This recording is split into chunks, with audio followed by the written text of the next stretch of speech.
Captain Jake Miller had been hauling cargo across the outer systems for nearly 5 years, and he thought he'd seen everything the galaxy had to offer. He was wrong.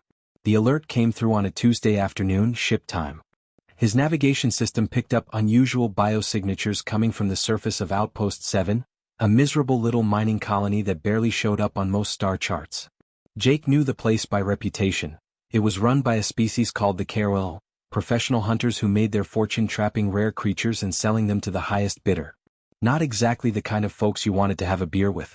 Something told Jake to check it out. Maybe it was curiosity. Maybe it was boredom from 3 weeks of flying through empty space with nothing but protein bars and old Earth movies for company. Whatever it was, he changed course and brought his ship, the Star Runner, down to the dusty red surface. The colony was a dump. Prefabricated structures sat scattered across the landscape like forgotten toys. The air smelled like rust and chemicals. Jake counted maybe a dozen HFY moving around, their forearms busy with various tasks. They barely glanced at him as he walked past. Humans weren't uncommon out here, but they weren't exactly welcome either. Jake wandered through the outpost, past storage units and equipment yards, following that weird feeling in his gut. That's when he heard it, a low, pained sound coming from behind a pile of old machinery. It wasn't quite a growl and wasn't quite a whimper. It was something in between, something that made Jake's chest tighten.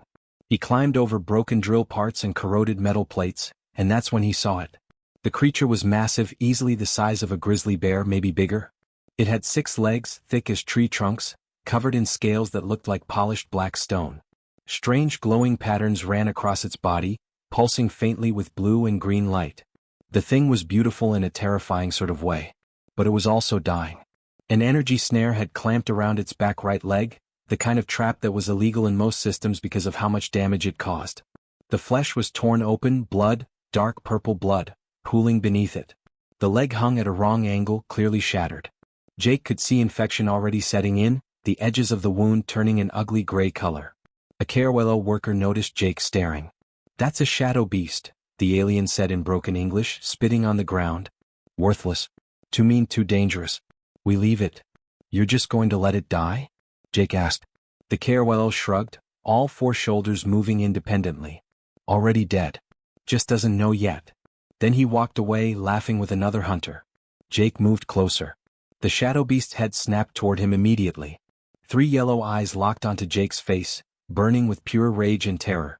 Its mouth opened, revealing rows of teeth like kitchen knives, and it lunged forward as hard as it could. The chain attached to the snare caught it short, but those jaws snapped shut maybe 6 inches from Jake's nose. He felt the hot breath wash over his face. Any sane person would have backed off right then. Any other species in the galaxy would have called it a lost cause and moved on. The thing was dangerous, hurt, and clearly wanted to tear Jake's head off. But Jake had grown up on a farm in Montana. He'd worked with animals his whole life before heading to space. He knew what fear looked like. He knew what pain looked like. And he knew that sometimes the angriest creatures were just the most scared. He looked into those 3 yellow eyes and saw past the rage. He saw an animal that had been trapped, tortured, and abandoned. He saw something fighting to survive against impossible odds. He saw something that deserved better. "All right, buddy," Jake said quietly. "Let's get you out of here." He went back to his ship and grabbed his emergency medical kit and a sedative gun. The HFY watched him with confusion as he returned to the shadow beast. They probably thought he was crazy. Maybe he was. Getting close enough to use the sedative was terrifying. The creature fought like hell, snapping and snarling, trying to reach him with claws that could slice through steel. But Jake was patient. He waited for his moment, then fired. The dart hit the creature's shoulder. It took almost 10 minutes for the shadow beast to finally go down, fighting the drugs the entire way. Even unconscious, it looked dangerous.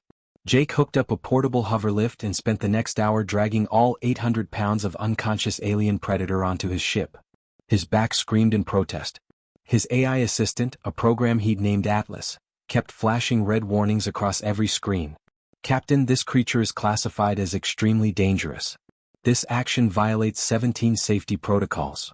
Jake wiped sweat from his forehead and looked at the unconscious beast now lying in his cargo bay. "Yeah, well, add it to the list of stupid things I've done." He sealed the bay doors and plotted a course away from Outpost 7. He had no idea what he was going to do with a giant alien predator. He had no idea if he could even save its life. But he knew he couldn't just leave it there to die alone. That was the difference between humans and most other species out there. Humans had this stubborn, maybe stupid refusal to give up on things. Even things that might kill them later. Jake started the engines and launched back into space, a dying shadow beast in his cargo hold and absolutely no plan whatsoever. It was going to be an interesting week. The first 72 hours were absolute hell. Jake had set up the cargo bay as a makeshift medical center, but he quickly realized he was in way over his head. The shadow beast lay strapped to a reinforced platform with every restraint Jake could find on the ship. Even sedated, the creature was incredibly strong. Every few hours it would wake up thrashing, and Jake had to pump more drugs into its system just to keep it from tearing the ship apart. Atlas, his ship's AI, wouldn't shut up about the danger. Red warning lights flashed constantly across the control panels. Captain Miller, I must remind you that shadow beasts are classified as Category 5 aggressive predators. Galactic Protocol explicitly states these creatures should never be approached without proper authorization and containment teams. Yeah, I read the manual, Jake muttered, studying the creature's vital signs on his scanner. Nothing made sense. The readings were all over the place. Shadow beast biology wasn't exactly well documented, at least not in any database a cargo hauler had access to. The infected leg was the biggest problem. The wound from the energy snare went deep, and some kind of alien bacteria had already taken hold. Jake recognized gangrene when he saw it, even if it was purple instead of black. He'd seen similar infections on cattle back home, and he knew what happened if you didn't treat it fast. But treating an 800-pound alien predator wasn't like treating a cow. Jake spent hours in his medical database trying to figure out what antibiotics might work. Human medicines were useless. He tried synthesizing compounds based on the creature's blood samples, mixing and matching different formulas in his small lab station. Most of them were probably garbage, but he had to try something. The shadow beast refused everything. Jake tried feeding it water through tubes. It thrashed until the tubes broke. He tried synthetic nutrients. The creature vomited them up violently. He tried raw meat from his freezer. It just lay there ignoring the food, those 3 yellow eyes burning with hate every time Jake came near. On the second day, Jake had to clean the wounds. That was the worst. Even with restraints and sedatives, the creature fought him. It snapped at his hands, missing by inches. It made sounds Jake had never heard before, roars that shook the cargo bay walls, mixed with something that almost sounded like crying. Jake's hands shook as he worked. He wasn't sure if it was from fear or exhaustion anymore. He hadn't slept more than a few hours since bringing the beast aboard. Every time he tried to rest, he'd hear it thrashing in the cargo bay, and he'd have to check if the restraints were holding. The burns were the part that made Jake angriest. Someone had deliberately hurt this creature. The KRYL hunters had used hot metal rods, probably trying to make it more aggressive for whatever sick purpose they had. The pattern of scars told a story of systematic torture that made Jake's stomach turn. This wasn't hunting, Jake said aloud, carefully applying synthetic skin patches to the worst burns. This was just cruelty. The shadow beast snarled in response, but Jake noticed it wasn't pulling away from his touch as hard anymore. By the third day, Jake was running on coffee and stubbornness. His back hurt from bending over the creature for hours. His hands were covered in scratches and cuts from close calls with those razor-sharp claws. He smelled terrible because he hadn't showered. The cargo bay looked like a disaster zone. Medical supplies everywhere, blood stains on the floor, broken equipment piled in corners. Atlas suggested for the 15th time that Jake should consider euthanizing the creature. The statistical probability of successful rehabilitation is 0.03%, Captain. Then I guess we're going for 0.03%, Jake shot back. The creature was getting weaker. It barely had the energy to fight anymore. Jake managed to get an 4-line established, pumping fluids and his homemade antibiotic cocktail directly into its bloodstream. He had no idea if it was working. For all he knew, he was just prolonging its suffering. That 4th night, Jake hit his limit. He'd been adjusting the 4-drip when his hands just stopped working. They were shaking too much. He looked down at them, scratched, bruised, covered in alien blood and medical gel, and something inside him cracked. He sat down hard on the cargo bay floor, his back against the wall, and just stared at the shadow beast. The creature stared back, its breathing shallow and labored. I don't know what I'm doing, Jake admitted quietly. I've never done anything like this before. I'm just a cargo pilot who grew up on a farm. You probably think I'm an idiot. The shadow beast's eyes didn't leave his face. Jake kept talking. Maybe it was the exhaustion. Maybe he just needed to hear a voice, even if it was his own. He told the creature about Earth, about the ranch where he grew up in Montana. He talked about his first dog, a mutt named Rusty who'd been hit by a car. Everyone said Rusty was done for, but 10-year-old Jake had refused to accept it. He'd nursed that dog back to health over 3 months.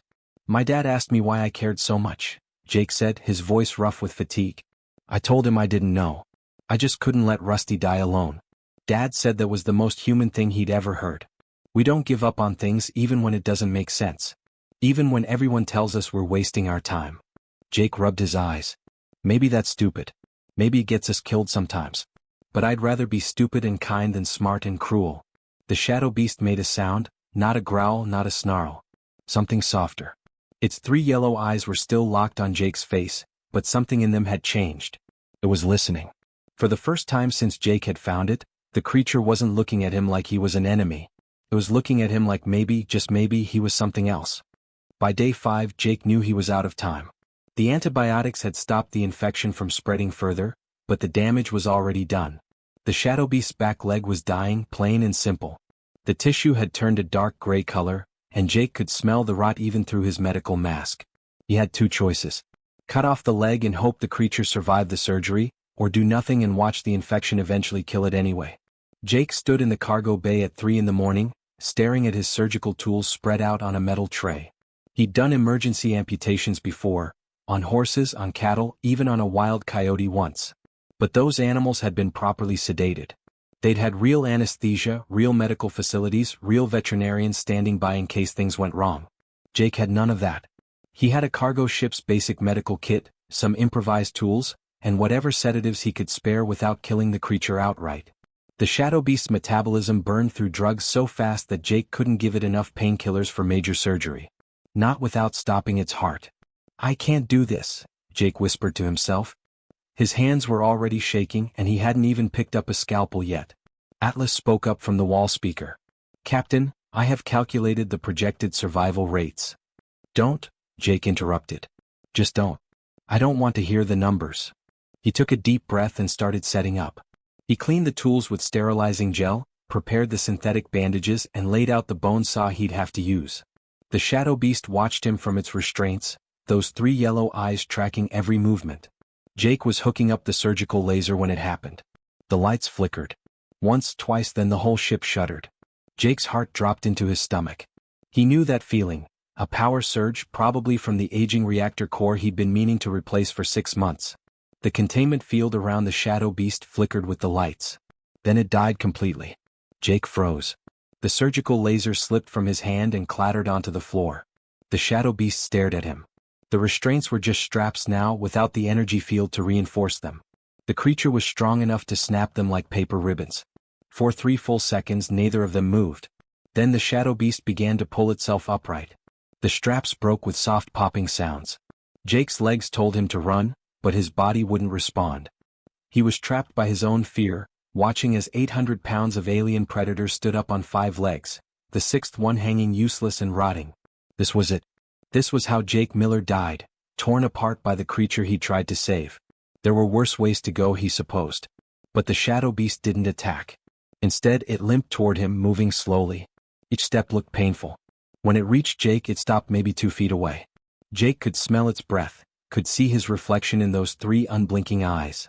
Then the creature did something Jake would never forget as long as he lived. It lowered its massive head the way a dog might when it wanted attention. And it made a sound, not a growl or a snarl or a roar. It was soft, almost gentle. A whimper. The shadow beast shifted its weight and extended its dying leg toward Jake. It pushed the wounded limb closer, holding it out like an offering. Jake's brain took a moment to process what was happening. The creature was asking for help. It understood. Somehow, this alien predator from a planet Jake had never heard of understood that Jake was trying to save it. And it was giving permission. "Okay," Jake breathed, his voice barely working. "Okay, buddy. I've got you." He picked up the surgical laser with trembling hands and got to work. The surgery took 8 hours. 8 of the longest, most terrifying hours of Jake's life. He had to cut through scale, muscle, and bone that was tougher than anything he'd ever worked with. The laser overheated twice and he had to switch to the bone saw, which was even worse. The smell was awful. His arms ached from the effort.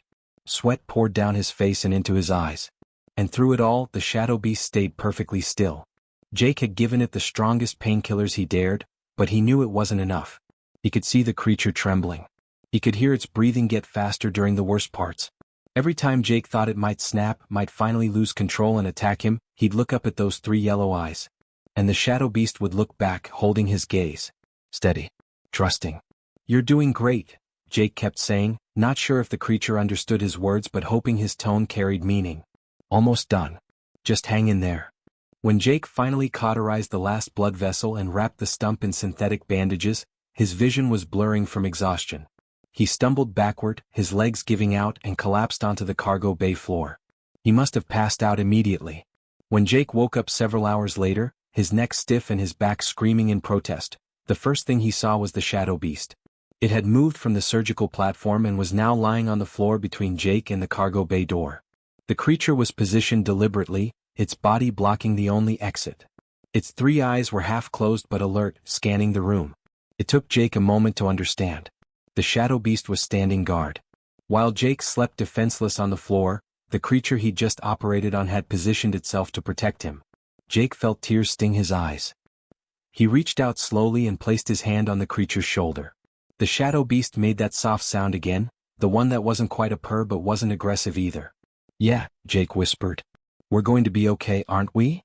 The creature's glowing marks pulsed gently in the dim light. For the first time in 5 days, Jake smiled. 2 weeks later, Jake's fuel was running low and his food supplies were almost gone. He had no choice but to dock at Nexus Station, the largest trading hub in the sector.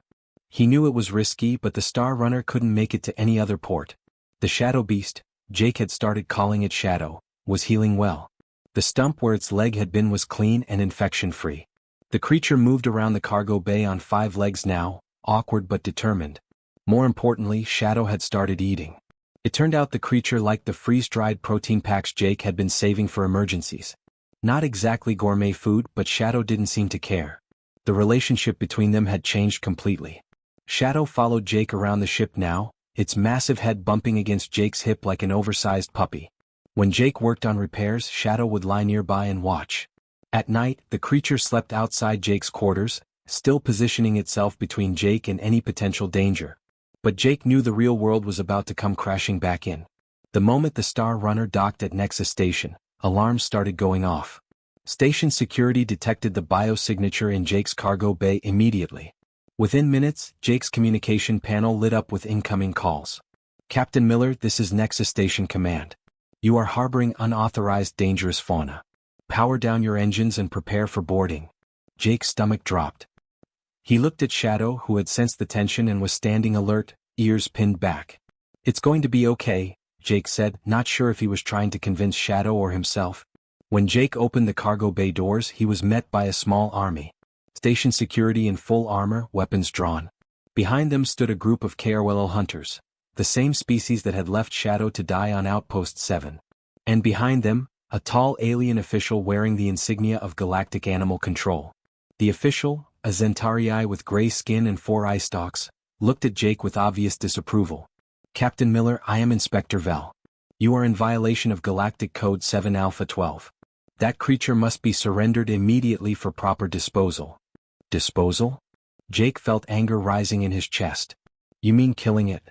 "Shadow beasts are classified as dangerous predators," Inspector Vel said flatly. "They cannot be domesticated. They cannot be rehabilitated. Protocol requires immediate euthanization." One of the KRWL hunters pushed forward, all 4 arms gesturing aggressively. "That beast is our property. Stolen from legal trap on Outpost 7. Jake stepped between the hunters and Shadow. "Legal? You left it to die in an illegal energy snare. I checked the regulations. Those traps have been banned in this sector for 3 years." The KRWL's face darkened, but he didn't back down. "Beast is worthless anyway. Too aggressive. We demand compensation for stolen property." Inspector Vel raised a hand for silence. "Regardless of ownership disputes, the creature poses a security threat. Captain Miller, you have 1 hour to surrender the shadow beast, or you will be arrested and the creature will be removed by force." "No." Jake's voice was steady even though his heart was pounding. The inspector's eye stalks twisted toward him. "Excuse me?" I said no. "Shadow stays with me." A murmur ran through the crowd that had gathered to watch. Station residents, traders, aliens from a dozen different species, all of them staring at Jake like he'd lost his mind. Inspector Vel's skin flushed darker. "Captain, do not be foolish. Shadow beasts are incapable of bonding. They lack the neural pathways for emotional attachment. That creature will turn on you eventually. Jake looked back at Shadow. The creature was tense, ready to fight if needed, but it hadn't moved from Jake's side. It wasn't snarling or snapping. It was waiting, watching, trusting Jake to handle this. "You're wrong," Jake said quietly. Then louder, so everyone could hear, "You're all wrong about them." He walked over to Shadow and placed his hand on the creature's scarred shoulder. Shadow leaned into the touch immediately, that soft rumbling sound emanating from its chest. Jake scratched behind the ridge where Shadow's ears were, and the creature's 3 eyes half closed in contentment. The crowd went silent. Jake looked directly at the KRYL hunter. "You said shadow beasts can't be tamed. That they're too aggressive, too dangerous." He gestured to Shadow, who was now sitting calmly at his side, one massive paw resting on Jake's boot. "Does this look aggressive to you?" Inspector Vel's eye stalks quivered. "This is highly irregular. Want to see something else?" Jake asked. He pulled a protein pack from his pocket and held it up. "Shadow, sit." The creature was already sitting, but it shifted its weight into a more formal position. "Paw." Shadow lifted its front right leg and placed it in Jake's outstretched hand. Jake gave the creature the food and Shadow took it gently, careful not to catch Jake's fingers with its teeth. The watching crowd erupted in surprised chatter. Aliens pulled out recording devices, capturing the moment. Jake could see the shock on Inspector Vel's face. "Impossible," one of the KRYL hunters whispered. Jake faced the crowd. "Everyone keeps saying what shadow beasts can't do. Can't be trained. Can't bond. Can't be trusted. But maybe the problem isn't the shadow beasts. Maybe the problem is that nobody ever tried treating them with basic kindness." A young human woman in the crowd shouted, "How did you do it?" "I didn't do anything special," Jake said honestly. "I just didn't give up. I showed Shadow that not every living thing in the universe wanted to hurt it." And Shadow responded the same way any scared, hurt animal would respond to genuine care, with trust. Inspector Vel was tapping on his data pad frantically. "This will require investigation. Official review. Documentation." "Fine," Jake said. "Review all you want. But Shadow isn't going anywhere except with me." The KRYL hunters tried to protest, but their voices were drowned out by the crowd. Someone started recording a live feed. Within minutes, the footage was spreading across the station's network. Within hours, it would reach other systems. Inspector Vel finally held up his hands. "This situation requires consultation with higher authorities. Captain Miller, you and your companion will remain on station until further notice." It wasn't exactly freedom, but it wasn't an execution order either. Jake looked at Shadow and smiled. "We did it, buddy." Shadow's glowing marks pulsed brightly, and the creature pressed its head against Jake's chest. The fight wasn't over. But for now they'd won. 6 months changed everything. The video of Jake and Shadow went viral across the entire galaxy. Not just on Nexus Station, everywhere. Species that had never even heard of humans were suddenly watching footage of Jake Miller scratching an alien predator's ears while the creature practically melted with happiness. The Galactic Council had no choice but to respond. They launched an official investigation into shadow beast behavior, bringing in xenobiologists and animal behavior experts from 24 worlds. Every single one of them came to the same conclusion that shocked the scientific community. Shadow beasts could bond. They had the neural capacity for emotional attachment, for loyalty, for trust. But only under specific conditions. Conditions that apparently only humans had figured out how to create. The lead researcher, an insectoid scientist named Dr. Thix, published a paper that sent shockwaves through academic circles. The conclusion was simple but profound. Shadow beasts and dozens of other so-called irredeemable species weren't born aggressive. They became aggressive because of how they were treated. Jake was sitting in his ship, reading the paper on his data pad when Atlas spoke up. "Captain, you have 17,000 new message requests." 17,000? Jake looked up from the screen. "What do they want?" "Adoption inquiries. Rescue requests. Interview requests. 3 different documentary crews want to follow you. And someone is offering you 2 million credits for Shadow." Jake scratched Shadow's head. The creature was sprawled across half the cargo bay, its prosthetic leg, a gift from a human engineering firm, stretched out comfortably. "Shadow's not for sale. Delete that one." But the other messages were harder to ignore. Humans from across colonized space were reaching out. They'd found other creatures, abandoned, abused, deemed too dangerous to save. And they were asking Jake for help. There was a message from a woman named Beth on a mining station who'd found something called a razor wing left to die in a waste dump. Another from a guy named Tommy who'd rescued a three-headed creature called a thornback from illegal fight rings. Dozens more. Hundreds more. They all said the same thing. Everyone told them to walk away, but they couldn't. They saw Jake and Shadow and thought maybe, just maybe, their rescues could be saved too. Jake looked at Shadow. "What do you think, buddy? Should we help them?" Shadow's glowing marks pulsed, and what Jake had learned was the creature's version of approval. 3 months after that, Jake wasn't hauling cargo anymore. He'd used his savings and a loan from an Earth-based conservation group to buy a small moon in an uninhabited system. It wasn't much, rocky, cold, with thin atmosphere, but it had space. Lots of space. The Interspecies Rehabilitation Center started with just Jake, Shadow, and 5 other rescued creatures. Word spread fast. Humans kept showing up with animals that everyone else had given up on. A teenage kid named Danny brought in a poisonous serpent thing that had been used in underground racing. An older woman named Patricia arrived with a pack of wolf-like predators that had been starved and beaten by their previous owners. Every single one of them said the same thing: "I saw what you did with Shadow. I thought if you could save one, maybe I could too." And they were right. With patience, with time, with basic compassion, these supposedly irredeemable monsters became something else. They became companions. They became protectors. They formed bonds with the humans who refused to give up on them. The Galactic Council was forced to completely rewrite their dangerous fauna protocols. They created new laws against animal cruelty, laws that hadn't existed before because most species simply didn't see the point. If a creature was dangerous, you avoided it or eliminated it. The concept of rehabilitation seemed wasteful and illogical to them. But humans didn't care about logic. They cared about suffering. They cared about life. And that stubborn, maybe stupid human tendency to help things that couldn't help themselves started changing the galaxy in ways nobody expected. The KRWL hunting operations on Outpost 7 were shut down permanently. The hunters were prosecuted under the new animal cruelty laws. Their traps were destroyed, and the creatures they'd captured were relocated to rehabilitation centers across human-controlled space. Other species started to notice. A few Zentarii scientists began studying human methods. Some Vexen traders stopped dealing in exotic creatures. It was slow, but it was change. Jake was doing evening rounds at the center when a ship landed unexpectedly. He tensed, hand moving to the stun weapon he now kept on his belt. Shadow sensed his unease and moved closer, all 6 legs steady on the ground. The prosthetic had been upgraded twice now, and the creature moved almost normally.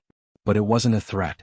It was Inspector Vel, the same official who'd tried to euthanize Shadow 6 months ago. "Captain Miller," Vel said, his eye stalks lowering in what Jake had learned was a Zentarii gesture of respect. "I owe you an apology." Jake crossed his arms. "Go on." "I was wrong. About Shadow Beast. About rehabilitation protocols. About many things." Vel gestured to his ship. "I have brought you something. Or rather, someone." The cargo bay opened, and out limped another Shadow Beast. This one was smaller, younger, with fresh scars across its back. It snarled and snapped at everything, eyes wild with fear and rage.